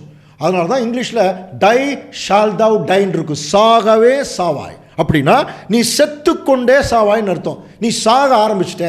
ஆனால் நான் ஒரு நடக்கிறாரு, எந்திரிக்கிறாரு, சாப்பிட்றாரு, எல்லாம் தான் பண்ணிட்டு இருந்தார். 930 வருஷம் மரணத்தை சுமந்து கொண்டு உயிரோடு தான் இருந்தார். அது உண்மைதான் இல்லையா? உண்மைதானே. ஏன்? எதனால்? கீழ்ப்படியில. தேவனை பற்றின ஒரு நாலேஜ் இல்லை அவங்களுக்கு. அன்புக்குரிய சகோதர சகோதரர்களே, அந்த நாலேஜ் இல்லாதனால அவர்கள் அது கீழ்ப்படியில. இப்போ அப்படியே ரிவர்ஸ் ஆர்டரில் கவனிச்சு பார்த்தீங்கன்னா 7000 வருஷம், இந்த 1000 வருஷத்தினுடைய ஆரம்பத்தில் ஒரு மகா பெரிய பிரளயம் முடியும் போது யார் கடவுள் என்பதை குறித்து பாருங்க, ஹையஸ்ட் லாங்குவேஜ் அந்த அந்த நாலேஜ் இருக்கிற ஜனங்கள் அவங்க புரிய ஆரம்பிப்பாங்க. புரிஞ்சு நம்ப ஆரம்பிக்கும் போது, அங்கே நம்பல தானுங்க, அதைத்தானே அங்கே பார்த்தோம். தேவன் நீங்கிக்கிறார், சாத்தான் நீங்கிக்கிறார். தேவன் சாப்பிட வேண்டான்னு சொல்கிறார், சாத்தான் சாப்பிடுன்னு சொல்கிறான். யார் சொன்னதை நம்புனாங்கிற மாதிரி ஆயிடுச்சு. அப்போ அந்த விசுவாசம் இல்லையா, அந்த விசுவாசத்துக்குள்ளே ஒருத்தர் வந்துட்டாலே இப்போ அவர்கள் நம்ப ஆரம்பிக்கும் போது தங்களுடைய பாவ நிலைமையிலிருந்து அவங்க வெளியே வர்றாங்க இல்லையா, அதுக்கப்புறம் அவர்கள் சாகணுங்கிற அவசியம் இல்லை. ஏன்னா we are already in the condition of death கண்டிஷனில் தான் இருக்கிறோம். நடை பிணங்களாக தான் இருந்துட்டு இருக்கிறோம். நம்மளாம் ஜீவனுக்குள்ளே நம்மளை வைக்கல. அப்போது அந்த 3ஆம் உலக யுத்தம் முடிஞ்சு இந்த ஜனங்கள் தேவனை முற்றிலும் நம்பும்போது அவர்களுக்குள்ள தேவன் கீழ்ப்படிதல் என்கிற விஷயத்தை கொண்டு வரும்போது ஆட்டோமேட்டிக்காக அவங்க ஜீவனுக்குள்ளே போயிடுவாங்க. அவங்க சாகணுங்கிற அவசியம் இல்லை. எப்படி மரணத்துக்குள்ளே போனதுக்கப்புறம் அவர் பொழைச்சிட்டே தான் இருந்தார், அதே மாதிரி இவர்கள் பிழைத்து கொண்டிருக்கும் போதே அல்லது மரணத்துக்குள் இருக்கும் போதே இவர்களுக்குள்ள ஜீவன் கொண்டு வைப்பார். அவர்கள் சாகணுங்கிற அவசியம் இல்லை, அப்படியே அவங்க போயிடலாம் ராஜ்யத்துக்குள்ள. இதெல்லாம் அதிசயம். இந்த அதிசயங்கள் இன்னும் பூமியில் நடக்க ஆரம்பிக்கவில்லை. கவனிங்க, ஒரு முறை தேவன் அதிசயத்தை இந்த பூமியில் நிகழ்த்திட்டார்னா அதுக்கப்புறம் இந்த பூமியில் நடக்கிறது முழுவதும் அதிசயம் தான். பட் அதுக்கு முன்னாடியே நமக்கு அதை புரிய வைக்கணும்னு ட்ரை பண்ணுறார். எந்த அளவுக்கு தேவன் நம்மேல் அன்பு வைத்திருந்தால் அவருடைய ரகசியத்தை நமக்கு சொல்லுவார். இந்த ஒரு கருத்தை தாங்க அப்போஸ்தலனாகிய பவுல் நல்லா புரிஞ்சுக்கிட்டார். எவ்வளோ அன்பு இருந்தால் இத்தனை லட்சக்கணக்கான ஜனங்கள் மத்தியில் என்னை கூப்பிட்டு தனியாக உட்கார வச்சு அவ்வளவு தூரம் தேவனுடைய திட்டத்தை விளக்கி சொல்லி உயிர்த்தெழுந்ததை ப்ரூவ் பண்ணி அவருக்கு எல்லாத்தையும் சொல்லிட்டார். பார்த்தீங்களா? அப்போ அப்படி இருக்கும் பட்சத்தில் தான் இப்போ பாருங்கள் அங்கே பவுல் அதை புரிய வைக்கிறார். அப்போ இந்த மாதிரி தான் இந்த உயிர்த்தெழுதலுடைய ஆர்டர் எப்படி இருக்குன்னு தெரியுங்களா? மறுபடியும் அதை திருப்பி ரிப்பீட் பண்ணுறேன். இப்போ பாருங்கள், கடைசியாக இந்த பூமியில் ஒரு குரூப் ஒரு மகா உபத்திரவ காலத்தில் பயங்கரமான பஞ்சம், ஆயுதங்கள்னால, புரியுதுங்களா, இந்த மாதிரி நிறையா செத்துருப்பாங்க இல்லையா? அப்போ கடைசியாக உயிரோடு இருக்கிறாங்க பாருங்கள். அவங்களுக்கு என்ன முதல் புரியும்னா இஸ்ரேலுடைய தேவனே உண்மையான தேவன். இவங்க எப்படி புரிஞ்சுக்கிட்டாங்க அப்படின்னா பாருங்கள், எல்லாருமே செத்து போகும்போது ஒரு வகுப்பார் இவங்க மட்டும் உயிரோடு இருக்கிறாங்க, இவங்களுக்கு எல்லா ஜெயமும் கிடைக்குதுன்னா இவர்கள் பட்சத்தில் தான் உண்மையான கடவுள். ஏன்? நாங்கள் எங்கள் கடவுளை நம்பினோம், எங்கள் கடவுள்கிட்டலாம் வேண்டணும், வரவே இல்லை. அப்போ இவங்க கடவுளை நோக்கி அவங்க வேண்டுறாங்க, தேவன் அவங்களுக்கு ஃபேவர் பண்ணுறாருங்கிற போது இவங்களுடைய தேவன் தான். அப்போ நாமளும் வேணும்னா நமக்கு ஃபேவர் பண்ணுவார் தானே? அந்த ஒரு நிலைமைக்குள்ளே உலக ஜனங்கள் கொஞ்சம் பேர் போவாங்க.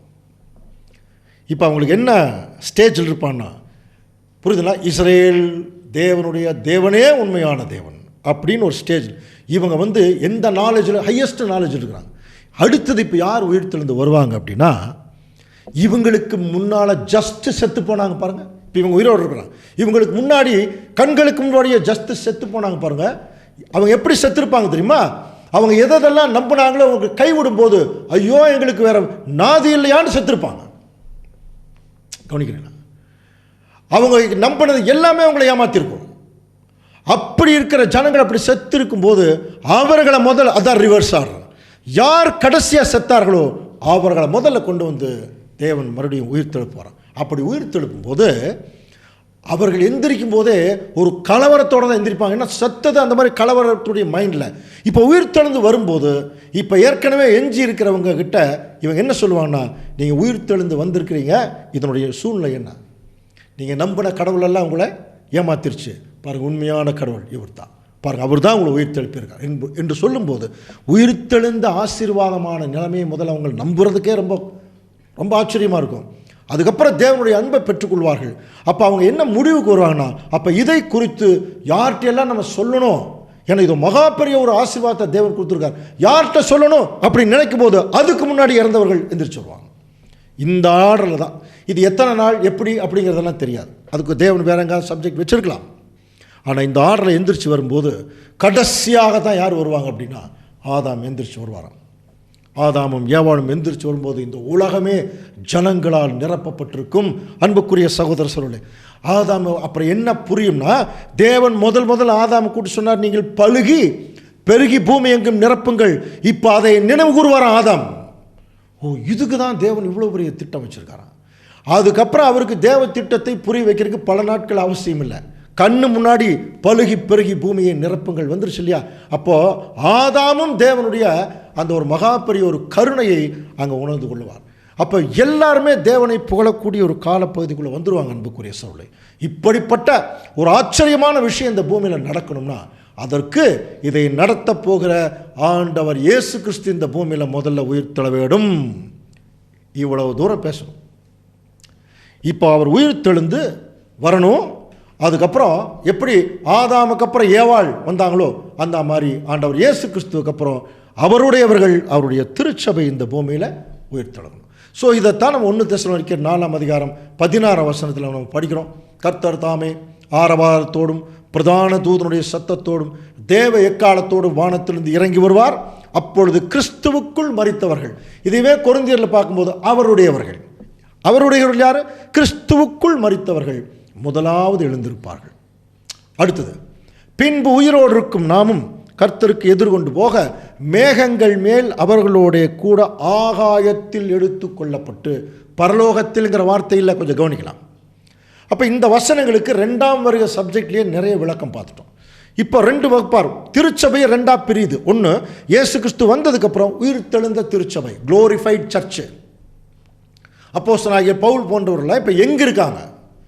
அதைத்தான் பின்பு உயிரோடு இருக்கும் நாமும் கர்த்தருக்கு எதிர்கொண்டு போக அவர்களுடனே கூட ஆகாயத்தில் எடுத்து கொள்ளப்பட்டு, அந்த ஆகாயம்ங்கிற வார்த்தை இருக்கு இல்லையா, அதனுடைய கிரீக் வேர்டு வந்து ஏஇஆர், ஏயர். ஏயருங்கிறது இன்னைக்கு இருக்கிற இந்த காற்று மண்டலம். அப்படின்னா உயிர்த்தெழுந்த திருச்சபை இப்போ எங்கே இருக்காங்கன்னா இந்த காற்று மண்டலத்தில் தான் இருக்காங்க. நம்புறீங்களா? அது மட்டும் இல்லை அன்புக்குரிய சகோதரர், இந்த ஆகாய மண்டலத்தில் யாரெல்லாம் இருக்காங்க தெரியுமா? இப்போ இயேசு கிறிஸ்து கூட நம்ம சேரக்கூடிய, அப்போ உயிரோடு இருக்கும் நாமும் அந்த வகுப்பாக இருக்கு இல்லைங்களா? யார்? நாம தான் அந்த உயிரோடு இருக்கும் நாமும் வகுப்பார். இப்போ நாம் நம்முடைய கோர்ஸ் முடிச்சிட்டோம்னா உடனே கிறிஸ்துவோட போய் அங்கே ஆகாயத்தில் ஏற்கனவே உயிர்த்தெழுந்த திருச்சபையோட போய் மிங்கிள் ஆகிடலாம். அதுதான் அந்த வசனம் சொல்லுது. அப்போ உயிர்த்தெழுந்த திருச்சபை ஏற்கனவே அங்கே இருக்காங்க. என்ன பண்ணிட்டு இருக்காங்க அது தனி சப்ஜெக்ட், அதை நம்ம பார்க்கலாம். ஏற்கனவே 1000 ஆண்டு அரசாட்சி சப்ஜெக்ட்லாம் கேட்டவங்களுக்கு அது தெரியும். அவர்கள் என்ன பண்ணிட்டு இருக்காங்க, உயிர்த்தெழுந்த திருச்சபையை ஆண்டவர் எப்படி இந்த பூமியில் பயன்படுத்திட்டு இருக்காங்க. ஆனால் ஒன்று மட்டும் தெரியுது, இன்னும் அவர்கள் பரலோகத்துக்கு போகல. அது மட்டும் நம்ம கன்ஃபார்ம் பண்ணலாம். ஏன்னா இங்கே ஆகாயம் சொல்லப்படுற அந்த கிரீக் வேர்டு வந்து ஏஇஆர், ஏயர், இந்த காற்று மண்டலம். பரலோகத்துக்கு வேறொரு அர்த்தம், வேறொரு வார்த்தை இருக்குது, அவுரானோஸ்ன்னு இருக்குது. அதுதான் பரலோகம். பரலோகம் என்பது தேவன் குடியிருக்கிற வாசஸ்தலம். இன்னும் இவர்கள் போகலை. ஏன்னா 144,000 பேர் என்னைக்கு செலக்ஷன் முடியுதோ அப்போதான் கிறிஸ்து பிதாவாகிய தேவனிடத்தில் அவர்களை சரண்டர் பண்ணுவார். அது வரைக்கும் அவர்கள் வெயிட் பண்ணி தான் ஆகணும். காரணம் என்ன? அவர்களும் உயிரோடு இருக்கும் நாமும் 2 வகுப்பாரும் ஒரே சபைதான். புரியுதுங்களா? ஒரே சபைதான். இப்போ ஏற்கனவே எஞ்சியிருக்கிற தேவனுடைய பிள்ளைகள், உயிர்த்தெழுந்த திருச்சபையின் மக்கள் நமக்காக இன்னைக்கு காத்துட்டு இருக்கிறாங்க. அன்புக்குரிய சகோதர சகோதரர்களே, இதுக்கு டாப்பில் தான் ஆண்டவர் இயேசு கிறிஸ்து இருக்கார். என்ன ஆச்சரியம்னா, கிறிஸ்து இருக்கார், இங்கே தான் இருக்கார். அப்புறம் உயிர்த்தெழுந்த திருச்சபை இங்கே தான் இருக்காங்க. இந்த சைடு பார்த்தீங்கன்னா சாத்தான் கட்டப்பட்ட நிலைமையில் அவன் இங்கே தான் இருக்கான். கெட்டுப்போன தேவதூர்கள் இங்கே தான் இருக்காங்க. இப்போ எல்லாமே ஆகாயத்தில் இருக்காங்க. ஃபுல் டிராஃபிக் இங்கே பாருங்க. பெரிய போராட்டம் ஆகாயத்தில் இந்த பூமிக்கு மேலே நடந்துட்டு இருக்குதான். ஆனால் இதில் என்ன ஆச்சரியம்னா, இந்த பூமியில் சுவிசேஷத்தினுடைய ஆரம்பத்திலே ஆகட்டும், சுவிசேஷத்தினுடைய முடிவிலே ஆகட்டும், எத்தனையோ தேவனுடைய பிள்ளைகளை குற்றப்படுத்தி இரத்த சாட்சியாக சாக வச்சிருக்கான் சாத்தான். அவர்களை கீழே போட்டு மிதிச்சிருக்கான், கேவலப்படுத்தியிருக்கான்.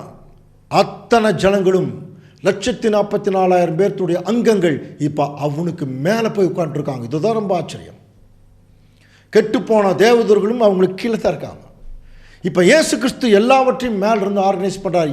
அவருடைய ராஜ்யத்தினுடைய ஆரம்பம், எந்த ஒரு அஃபேர்ஸ் ஆஃப் த வேர்ல்டு, இந்த உலகத்தினுடைய ஒவ்வொரு அசைவும் ஆண்டவர் இயேசு கிறிஸ்துவனால் கண்காணிக்கப்பட்டு இருக்க. அன்புக்குரிய சகோதரர்களே, அப்போ நம்முடைய வாழ்க்கையெல்லாம் அவரை பார்த்து சும்மா இருப்பார். எவ்வளோ கஷ்டம், எவ்வளோ பிரச்சனைகள் நம்ம புலம்ப வேண்டியதில்லை. அப்படி இருந்தாலும் தேவனிடத்தில் நாம் அதை ஒப்பு கொடுக்கும்போது தேவன் கிறிஸ்துவின் மூலமாக அதைக்குரிய காரியங்களை நமக்கு செய்கிறவராக இருக்கிறாருங்க நம்ம நம்பணும். ஆனால் அதுக்கு முன்னாடி இப்போ நம்ம எதை தேட வேண்டியவர்களாக இருக்கணும்னா, அந்த ஆகாயத்தில் இருக்கிறாங்க பாருங்கள், இப்போ நம்ம ஆகாயத்துக்கு போகிறவங்களாக இருக்கணுமா. அதனால தான் கொலோசியருக்கெல்லாம் பவுல் 3ஆம் அதிகாரத்தில் எழுதும்போது, நீங்கள் பூமிக்குரியவைகள் எல்லாம் மேலானவைகளையே நாடுங்கள். மேலே பாருங்கன்ட்டார் இல்லையா? மேலே பார்த்தோம்னா கீழே இது உள்ள உலக பிரகாரமான எதுவுமே தெரியாது. அப்படின்னா இயேசு கிறிஸ்து மாத்திரம் முதற் பலனா அப்படின்னு சொல்லி கவனிக்கும் போது அவருடைய சரீரத்தையும் வேதம் முதற் பலன்கள் தான் சொல்லுது. ஆனால் முதற் பலன்கள்ங்கிறதுக்கு ஒரு விளக்கம் வேணும் இல்லையா? யாக்கோபு 1ஆம் அதிகாரம் 18ஆம் வசனம் வாசிக்கலாம். அவர் சித்தம் கொண்டு தம்முடைய சிருஷ்டிகளில் நாம் முதற் பலன்கள் ஆவதற்கு நம்மை சத்திய வசனத்தினாலே ஜனிப்பித்தார். இந்த வசனங்களை நம்ம பலமுறை படிச்சிருக்கிறோம். இது எப்படி படிக்கணும் அப்படிங்கிறது ஒரு விளக்கம் இருக்கு.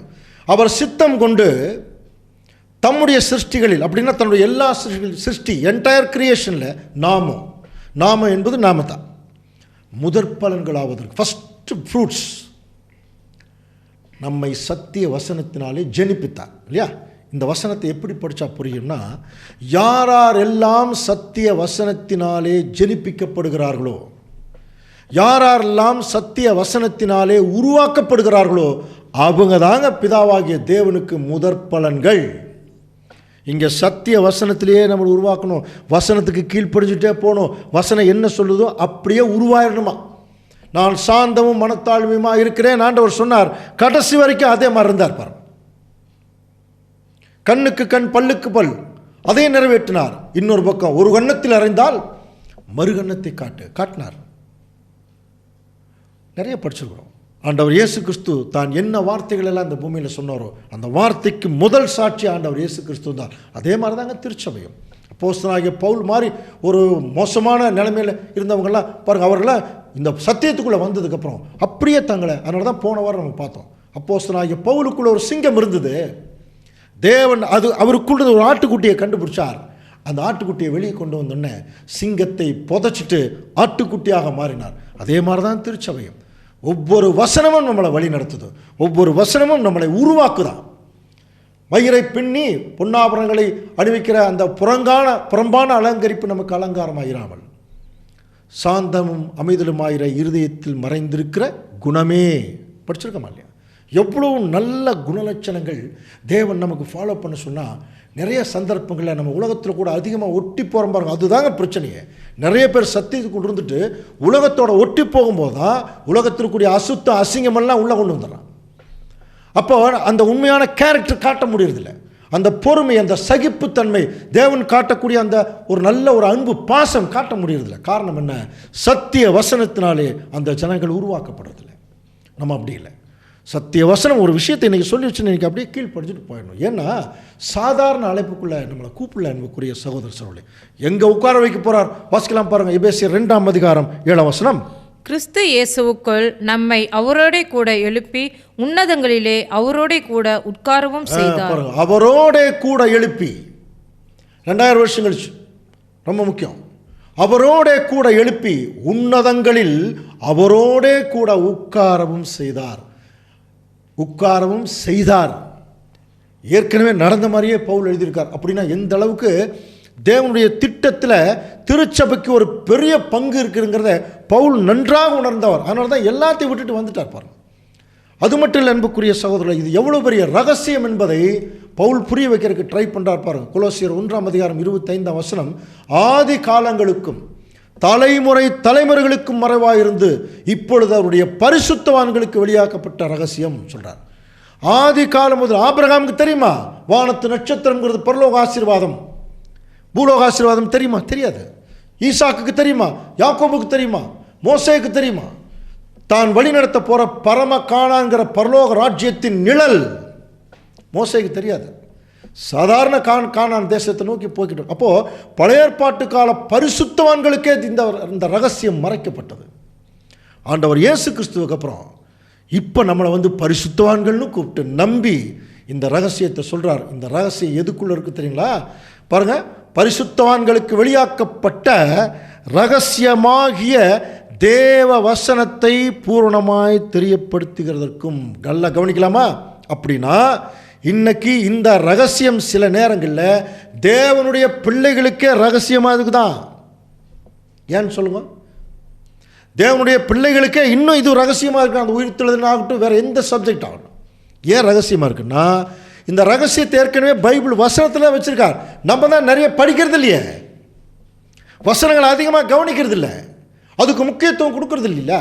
அப்படி கொடுக்கும்போது தான் இந்த ரகசியம் என்னங்கிறது நம்ம என்ன செய்ய முடியும், நம்ம புரிந்து கொள்ள முடியும் அன்புக்குரிய சகோதரர் சொல்லி. அப்போது அதனால தான் வேத வாக்கியங்களை நம்ம தேடிட்டு இருக்கணும். சீக்கிங் த பைபிள், இன்ட்ரெஸ்ட் இருக்கணும், ஆர்வம் இருக்கணும். அதை தேட தான் பாருங்கள், ஆண்டவரே சொல்லிட்டார், தேடுங்கள் கண்டடைவீர்கள். அப்போது இப்படிப்பட்ட ஆழமான சத்தியங்களை தேடினா தான் கிடைக்கும். அதனால தான் தேட சொல்கிறாரு. அப்போ வசனம் ரகசியம் ரெண்டு எவ்வளோ பெரிய விஷயம். வசனத்துக்குள்ள ரகசியம் இருக்கு, அந்த ரகசியத்துக்குள்ள தேவ வசனத்தை உள்ள வச்சிருக்கார். அன்புக்குரிய சகோதர சொல்லு, இப்போ இந்த ஆர்டர் நமக்கு ஓரளவுக்கு நமக்கு புரியும் நினைக்கிறேன். முதல்ல கிறிஸ்து, அப்புறம் திருச்சபை எந்திரிச்சாச்சு. எந்திரிச்சு பார்த்தீங்கன்னா தேவனுடைய திட்டத்துக்குள்ளே வரும்போது இங்கே என்ன நடக்கும்னா, அடுத்த வசனம் வாசிக்கலாம் பாருங்க. 1 கொரிந்தியர் 15:24. அதன் பின்பு முடிவு உண்டாகும்.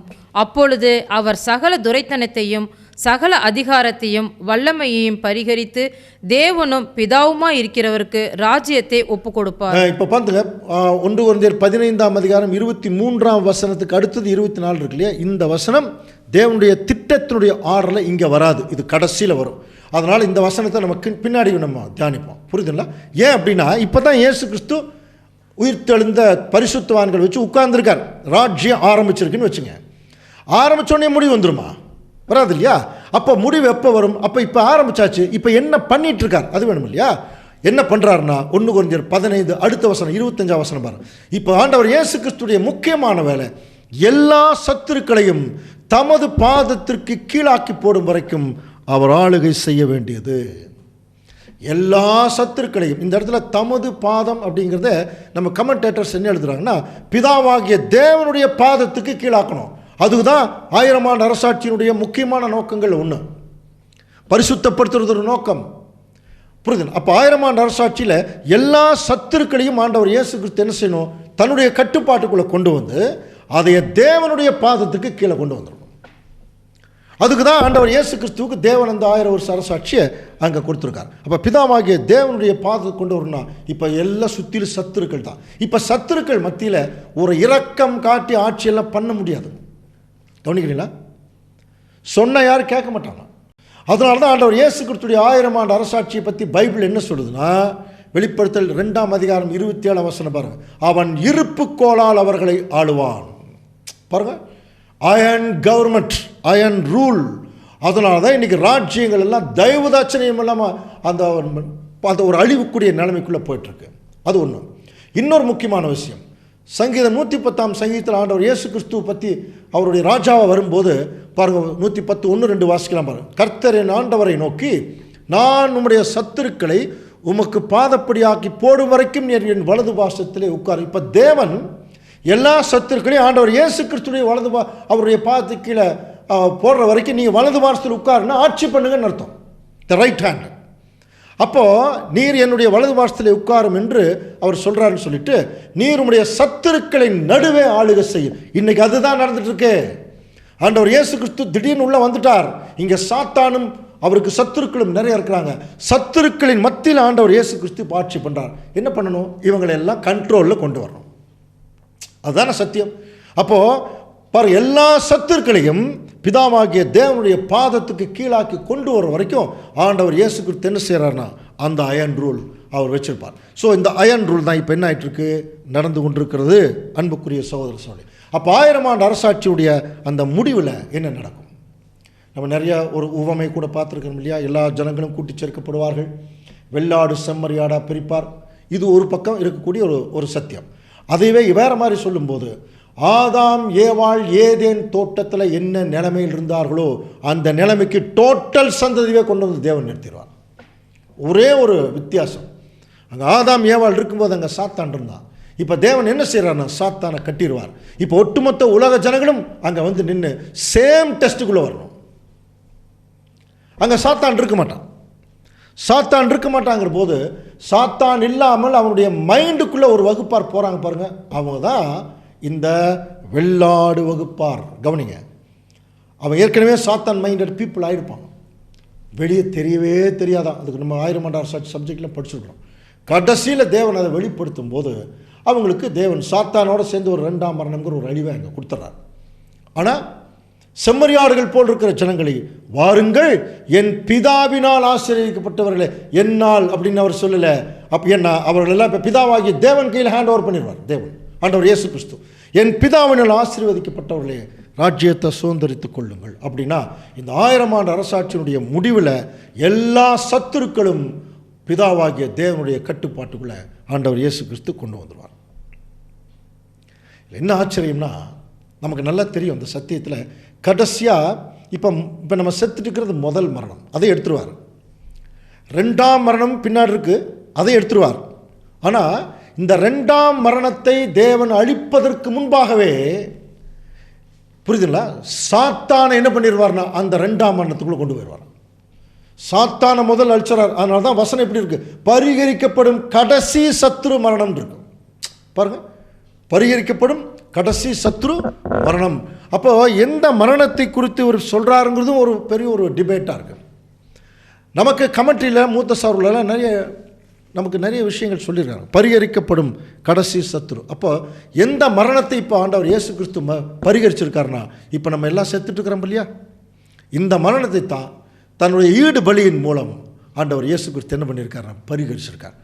புரியுதுங்களா? அப்போ 2ஆம் மரணத்தை அவர் பரிகரிக்கிறாரா, அது தேவன் பரிகரிப்பார்.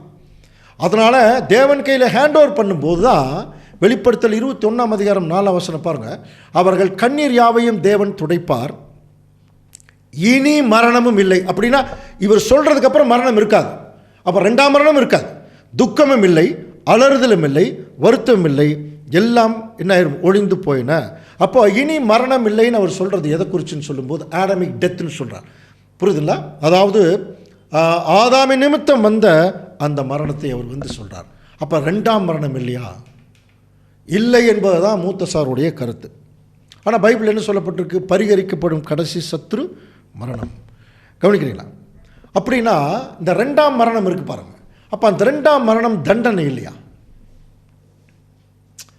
தண்டனை இல்லையா என்று சொல்லி கவனிக்கும் போது நம்முடைய மூத்த சோழர்கள் என்ன சொல்கிறாங்கன்னா, the second death is not an enemy. 2ஆம் மரணம் என்பது எதிரி அல்ல அப்படின்னா. அப்போ அப்படின்னா என்ன, அது தேவனுடைய நீதியா. புரியுதுல்ல? 2ஆம் மரணம் என்பது எதிரி அல்ல, அது தேவனுடைய நீதியா. அதுக்குள்ள தேவனுடைய திட்டத்துக்குள்ளே அது வராது. அது அப்போ முதல் மரணம்ங்கிறது ஒரு தண்டனை, அது உணர்வதற்குரிய காலம். 2ஆம் மரணம்ங்கிறது உணர்வே இல்லை. அதனால தான் சாத்தானையும் அவனுடைய பிள்ளைகளையும் இவ்வளவு சான்ஸ் கொடுத்தும் நீங்கள் உங்களுடைய மனசை நீங்கள் மாற்றாமல் தேவனுடைய ஆசீர்வாதத்துக்குள்ளே வரலைன்னா நீங்கள் தேவனோடு சஞ்சரிப்பதற்கு, சதா காலமும் சஞ்சரிப்பதற்கு நீங்கள் முற்றிலும் தகுதியற்றவர்கள். தகுதி இல்லாதவர்கள் அந்த நிலைமைக்குள்ளே கொண்டு போகிறது தேவன் நீதியே தவிர அது தண்டனை அல்ல. ஸோ அதனால் இது ரொம்ப முக்கியமாக நம்ம கவனிக்க வேணும். அப்போ தேவனுடைய திட்டத்துக்குள்ளே சாத்தானையும் அவருடைய காரியங்களெல்லாம் அழிக்கிறார். 2ஆம் மரணத்தையும் இல்லாமல் போகும்போது இனி இந்த பூமியில் மரணம் இல்லாத ஒரு சூழ்நிலை வரும்போது அப்போ தான் சொல்கிறார் பாருங்கள், என்ன சொல்கிறார் அப்படின்னு கவனிக்கும்போது 1 கொரிந்தியர் 15ஆம் அதிகாரம் இப்போ தான் 24ஆம் வசனம் வாசிக்கணும். ஏற்கனவே பார்த்த முடியாது, கடைசியில் வாசிக்கலாம். இப்போ பாருங்கள், தேவனுடைய திட்டத்தினுடைய அந்த மனுஷனுக்கு ஏற்படுத்தப்பட்ட திட்டம் முடியும் போது இப்போ ஒரு முடிவு வருது. இப்போ வாசிக்கலாம். அதன் பின்பு முடிவு உண்டாகும். அப்பொழுது அவர் சகல துரைத்தனத்தையும் சகல அதிகாரத்தையும் வல்லமையையும் பரிகரித்து தேவனும் பிதாவுமாய் இருக்கிறவருக்கு ராஜ்யத்தை ஒப்பு கொடுப்பார். இப்போ இந்த காரியங்கள் எல்லாம் முடியும் போது அப்போ தேவன் பாருங்க முடிவு, அப்போதான் ஒரு முடிவு வரும். தேவனுடைய திட்டத்தில் அவர் சகல அதிகாரத்தையும் வல்லமையும் பரிகரித்து தேவனும் பிதாவுமாய் இருக்கிறவருக்கு ராஜ்யத்தை ஒப்பு கொடுப்பார். புரியுதுன்னா? அப்போ டோட்டல் ராஜ்யத்தை ஃபுல் கண்ட்ரோலுக்கு ஆண்டவர் இயேசு கிறிஸ்து கொண்டு வந்து எல்லா சத்துருக்களையும் அவர் கீழே மண்டி போட வைக்கணும். இங்கிலீஷில் அதை கவனிக்கும் போது பாருங்க, then come the end when he shall have delivered up the kingdom to God even the Father, when he shall have put down all rule and all authority and power.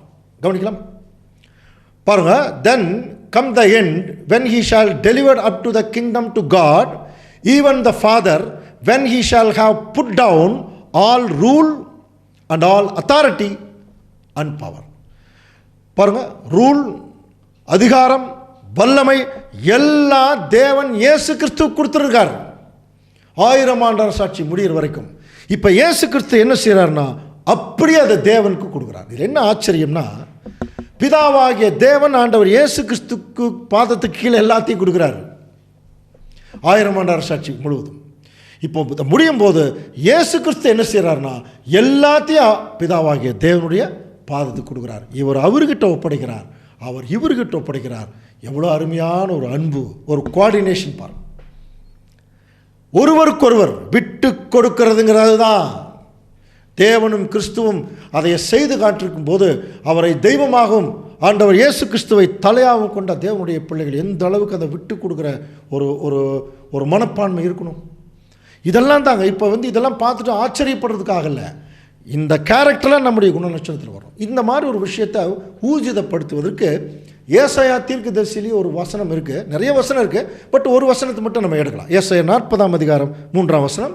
கர்த்தருக்கு வழியை ஆயத்தப்படுத்துங்கள், அவாந்திர வெளியிலே நம்முடைய தேவனுக்கு பாதையை செவ்வை பண்ணுங்கள் என்றும். இந்த வசனத்தை கொஞ்சம் கூர்ந்து கவனிக்கலாம். கர்த்தருக்கு வழியை ஆயத்தப்படுத்துங்கள், அவாந்திர வெளியிலே நம்முடைய தேவனுக்கு பாதையை செவ்வை பண்ணுங்கள். இது ரெண்டுமே பிதாவாகிய தேவனை அது குறிக்குதா அப்படின்னு சொல்லும்போது இதெல்லாம் பாருங்கள், மூத்த சகோதரர்கள் இந்த ஒவ்வொரு வசனத்தையும் ஆராய்ச்சி பண்ணுறாங்க. அதில் கர்த்தர் பழைய ஏற்பாட்டில் நமக்கு தமிழில் அச்சில் கர்த்தர்ன்னு இருக்கு இல்லையா, அந்த கர்த்தர்னு வர்ற எல்லா இடமே பிதாவாகிய தேவனை தான் அது குறிக்கும். சில நேரத்தில் ஆண்டவர்னு வரும், ஆண்டவர்னு வர்றது இல்லாமல் ஆண்டவர் இயேசு கிறிஸ்துவை குறிக்கும். தேவன் வர்றது கூட சில இடங்களில் பிதாவாகிய தேவனை குறிக்கும், சில இடங்களில் ஆண்டவர் இயேசு கிறிஸ்துவ அது குறிக்கிறதா இருக்குது. இது அந்த அந்த சூழ்நிலையை பொறுத்து நம்ம புரிந்து கொள்ள வேணும். ஏன் அப்படின்னா பழைய ஏற்பாட்டு காலத்தில் அந்த பழைய ஏற்பாட்டு காலத்துடைய அந்த எபிரேய மொழி எல்லாம் இருக்கு இல்லையா, அதில் பார்த்தீங்கன்னா நிறையா டிரான்ஸ்லேஷன்ஸ் இருக்குது. எல் ஷடாய், இது பிதாவாகிய தேவனுக்கே உரிய ஒரு எல் ஷடாய், அவருக்கே உரிய ஒரு வார்த்தை. ஏல் ஏலோஹிம், இந்த மாதிரி வார்த்தைகளெல்லாம் பயன்படுத்துவார்கள். ஏலோஹிம்னு ஒரு வார்த்தை இருக்குது. ஆனால் ஆண்டவர் இயேசு கிறிஸ்துவுக்கு பழைய ஏற்பாட்டில் சொல்லும் பொழுது அதோனாய் என்கிற ஒரு வார்த்தையை பயன்படுத்துவார். அதோனாய் தான் லார்டுன்னு அர்த்தம். அப்போ பிதாவாகிய தேவன் என்ன சொல்கிறார்? கர்த்தருக்கு வழி ஆயத்தம் பண்ணுங்கள். அது யாருக்குன்னா பிதாவாகிய தேவனுக்கு எல்லா ரூட்டும் கிளியர் பண்ணுங்கிறார். 1000 ஆண்டு அரசாட்சி வந்துருச்சுனாலே அவர் உலக ஜனங்களை பரிசுத்தமாக டேக் ஓவர் பண்ணுறதுக்கு எல்லா ரூட்டும் கிளியர் பண்ணுங்க. அதுதான் 40ஆம் அதிகாரத்தில் சொல்லப்படுறது. ஏன்னா 1000 ஆண்டு அரசாட்சியுடைய ஆரம்பம் 40ஆம் அதிகாரத்தினுடைய ஒரு விஷயம். அதுலேயே பார்த்தீங்கன்னா ஆண்டவர் இயேசு கிறிஸ்துவுக்கு பார்த்தீங்கன்னா அவர் என்ன செய்யணும், அவருக்கு அதை செய்வதற்கு அவருக்கு வழியை நீங்கள் ஆயத்தம் பண்ணி கொடுங்க. இந்த வசனங்களுக்கு பின்னாடி தான் தேவ திட்டம் அங்கே வெளியே வருது. காரணம் என்னென்னா, பிதாவாகிய தேவன் எல்லாவற்றிற்கும் மேலாக அரசாளுகிறார் இருந்து கிறிஸ்துவுக்கு அந்த வாய்ப்பை கொடுக்குறார். இந்த ஒரு டிஃபரன்ஸ் நமக்கு ஏற்கனவே தேவன் சொல்லிட்டார். 1 கொரிந்தியர் 11:3 வாசிக்கலாம். ஒவ்வொரு புருஷனுக்கும் கிறிஸ்து தலையாய் இருக்கிறார் என்றும், ஸ்திரீக்கு புருஷன் தலையாய் இருக்கிறார் என்றும், கிறிஸ்துவுக்கு தேவன் தலையாய் இருக்கிறார் என்றும் நீங்கள் அறிய வேண்டும் என்று விரும்புகிறேன். இந்த வசனத்தை பவுல் ஏற்கனவே சொல்லிட்டார். கிறிஸ்துவுக்கு பிதாவாகிய தேவன் தலை. கவனிக்கிறீங்களா? அப்படின்னா பிதாவாகிய தேவன் எல்லாவற்றிற்கும் மேலாக இருக்கிறதுனால ஒரு தகப்பன் ஸ்தானத்தில் இருக்கார். தகப்பனாக இருக்கார். தகப்பன் ஸ்தானம் இல்லை, தகப்பனாக இருக்கார். அப்படி இருக்கிற ஒரு பட்சத்தில் ஆண்டவர் இயேசு கிறிஸ்து ஒரு மகன் ஒரு பொறுப்போடு செய்யக்கூடிய வேலையை ஆண்டவர் இயேசு கிறிஸ்து செய்து, இப்போ பாருங்கள், இருவருக்கும் இருக்கக்கூடிய அந்த உறவை எப்படி சொல்கிறா பாருங்கள். சகலத்தையும் அவருடைய பாதத்திற்கு கீழ்ப்படுத்தினாரே. இந்த வசனம் நம்ம திருத்துவம் சப்ஜெக்டில் கடைசியாக விலைக்கு சொல்லுவோம். சகலத்தையும் அவருடைய பாதத்துக்கு கீழ்ப்படுத்தினாரே. யாருடைய பாதத்துக்கு கீழ்ப்படுத்தினார்?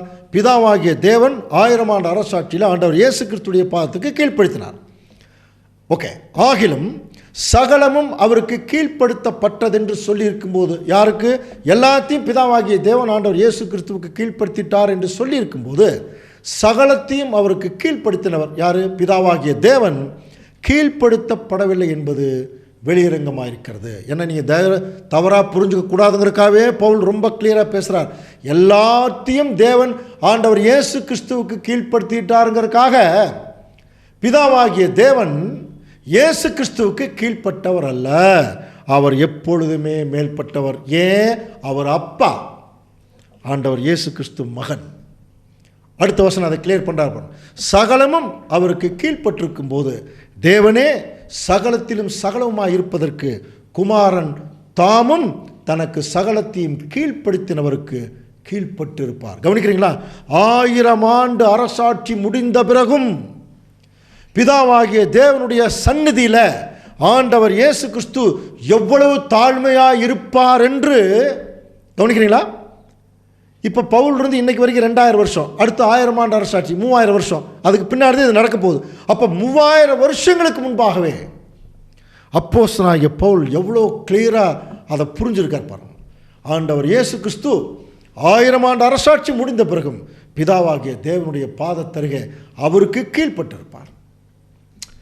எவ்வளோ பெரிய ஒரு தாழ்மை இது எல்லாம் பாருங்கள். அப்போது எதுக்காக இதை ஆண்டவர் இயேசு கிறிஸ்துவை பற்றி சொல்லிட்டு இருக்காருன்னா, இயேசு கிறிஸ்து உயிர்த்தெழுந்ததுனால தான் இவ்வளோ பெரிய திட்டமே ரிவீல் ஆச்சு. இவ்வளோ பெரிய திட்டமே இனி நடக்க போகுது. எல்லாரும் உயிர்த்தெழுப்பார், எல்லாத்தையும் பரிசுத்தப்படுத்துவார், அதற்கு முன்பாக எல்லாரையும் ஆளுவார்.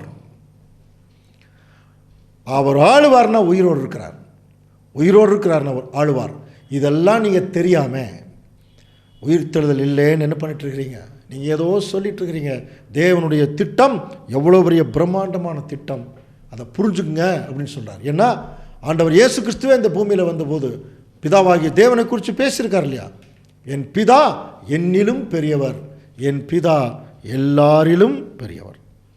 அன்புக்குரிய சகோதர சகோதரி, அப்படின்னா இவ்வளோ பெரிய பிரம்மாண்டமான திட்டத்தை இப்போ கொரிந்து பட்டணத்து ஜனங்கள் மத்தியில் இப்போ எதுக்கு சொல்லிட்டு இருக்கார்? அவங்களே பிளாட்டோ தியரிக்குள்ளே போயிட்டாங்க. ஏதோ கொஞ்சம் தெரிந்து கொள்ளப்பட்ட சில பிள்ளைகள் இருக்கலாம், அவங்க நம்பலாம், அதுக்காக இதை சொல்லலாம் அப்படின்னு கூட நம்ம நினைக்கலாம். ஆனால் அதையும் தாண்டி வேற ஏதோ ஒரு விஷயத்தை அவங்களுக்கு புரிய வைக்கணும்னு நினைக்கிறார். இந்த உயிர்த்தெழுதலின் சத்தியத்தை வைத்துக்கொண்டு அதை புரிய வைக்கிறதுக்கு ஒரு வசனம் சொல்கிறார். அது புரியுதான்னு பார்க்கலாம். பாருங்கள், 1 கொரிந்தியர் 15:29. மேலும் மரித்தோர் உயிர்த்தெழாவிட்டால் மரித்தவர்களுக்காக ஞானஸ்தானம் பெறுகிறவர்கள் என்ன செய்வார்கள்? மரித்தவர்களுக்காக ஏன் ஞானஸ்தானம் பெறுகிறார்கள்? அன்புக்குரிய சகோதரர்களே, ஏதாவது புரியுதுங்களா? இப்போ இவ்வளோ பெரிய பிரமாண்டமான திட்டத்தை அந்த ஜனங்களுக்கு புரிய வைக்கிறதுக்கு ஒரு மூகாந்தரமான வசனம் தான் இது. ஆனால் இது நீ எத்தனை தடவை படித்தாலும் புரியாது. மேலும் மரித்தோர் உயிர்த்தெழாவிட்டால், உயிர்த்தெழுதல் இல்லை அப்படின்னு சொல்கிறாங்க, இருக்குதுங்கிறார். அப்போ அவங்க உயிர்த்தெழுதலைன்னா மரித்தவர்களுக்காக ஞானஸ்தானம் பெறுவர்கள் என்ன செய்வாங்க? இவங்க புரியலையே. மரித்தவர்களுக்காக ஞானஸ்தானம் எடுப்பாங்களா? அப்போ இதனுடைய ஆழம் என்ன என்பதை குறித்து அடுத்த வாரம் தொடர்ந்து சிந்திக்கலாம். தேவன் தாமே இந்த வசனங்களை நமக்கு ஆசீர்வாதமாக தருவாராக. ஆமென்.